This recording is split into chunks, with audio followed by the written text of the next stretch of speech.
It's absolutely ridiculous. Travis Kelce, the celebrated tight end for the Kansas City Chiefs, finds himself at the center of a hair-raising debate, but it's not about his on-field performance.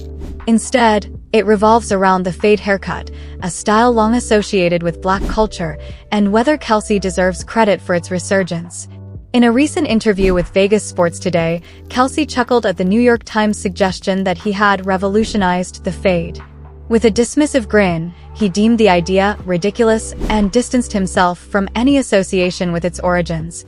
"That's messed up, man," he quipped, disavowing any notion that he was the progenitor of the popular hairstyle. Despite acknowledging his own well-coifed fade, Kelce was adamant. "I didn't invent that. I just asked for it." This dismissal echoes sentiments expressed in a lively conversation on Shannon, Sharpe and Johnson's Nightcap. The Travis Kelce haircut is apparently taking barbershops by storm. The New York Times began Black History Month by referring to the fade as the Travis Kelce, where former athletes Sharpe and Johnson vehemently refuted the notion that Kelce was responsible for popularizing the fade. With a mix of incredulity and humor, they pointed out that the style has been a staple in Black communities for decades, long before Kelce donned it.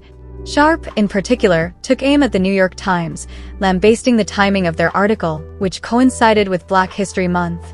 "So, New York Times, so that's how you start Black history? Giving Trav, and that's my nephew, you gonna give him credit for the fade? We've been seeing the fade for years," he exclaimed. Kelce, upon catching wind of the discussion, took to social media to clarify his stance.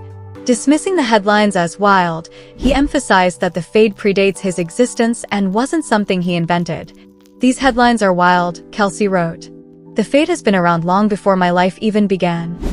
In essence, Kelce is pushing back against the notion that he should be credited with popularizing the fade, asserting that it's a timeless style deeply rooted in Black culture and one that he simply appreciates rather than innovates.